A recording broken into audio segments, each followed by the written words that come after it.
Chemistry मास्टरचा सगळ्यांना नमस्कार। आपण आता थर्मोडायनामिक्स मला 60 नंबरचा प्रॉब्लेम बघतोय। याच्यामध्ये काय दिले त्यांनी तर डेल्टा यू कॅल्क्युलेट करायला सांगितलंय आणि दिलंय काय तर टेम्परेचर दिलाय। किती दिलाय तर 300 केल्विन टेम्परेचर दिलाय आणि एन्थाल्पी ऑफ कंबशन म्हणजे कोण दिलाय तर डेल्टा एच तुम्हाला दिलाय। तो किती दिलाय -1410 किलो जूल।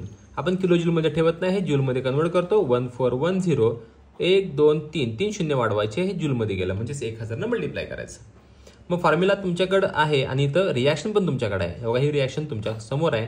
ह्या रिॲक्शन मध्ये तुम्ही डेल्टा एन लगेच काढू शकताय। Delta n is equals to n2 minus n1।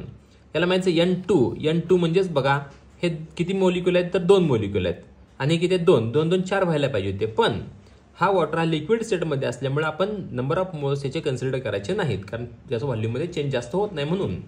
मग इथं 2 आले, n2 आले 2 मायनस n1 किती आले, हा 1 आणि हे 3, 1 आणि 3 किती आले 4, म्हणजेच 2 वजा 4 हे -2 आला। डेल्टा एन तुमच्याकडे आहे। तुमच्याकडे दोन गोष्टी आहेत, कोण कोण दोन गोष्टी आहेत तर डेल्टा एच तुमच्याकडे आहे ही हा आणि डेल्टा एन तुमच्याकडे आहे। अजून कोण तुम्हाला गिवन आहे तर टेम्परेचर तुम्हाला दिलंय का, टेम्परेचर दिलंय किती आहे 300 केल्विन दिलंय। आर दिलाय का, आर माहिती असतो आपल्याला 8.314 जूल पर केल्विन पर मोल। आता फॉर्म्युला काय आपला delta U is equals to, कारण डेल्टा यू कॅल्क्युलेट करायचं आहे ना, delta H minus delta NRT हा फॉर्म्युला आहे।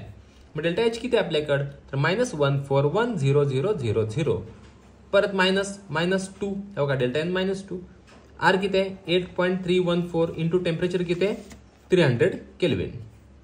आता ह्या पहिल्या तिघांचा मल्टिप्लिकेशन करून घ्यायचा, मग किती येतो बघा 141000 प्लस मायनस मायनस काय झालं प्लस, ह्या तिघांचा लॉग बघायचा, लॉगची सम करायची आणि त्याचा अँटी लॉग बघून घ्यायचा, तर ती येते 4988, ही तुमची सम आली। परत आता आपण काय करायचं तर याच्यातून हे मायनस करायचं, मग इज इक्वल्स टू किती येते बघा बरं, मग -1405,011 जूल मध्ये आला हा डेल्टा यू तुम्हाला मिळाला। आता आपण काय केला तर डेल्टा यू कॅल्क्युलेट केला, म्हणजे change in internal energy calculate केली। थँक्यू।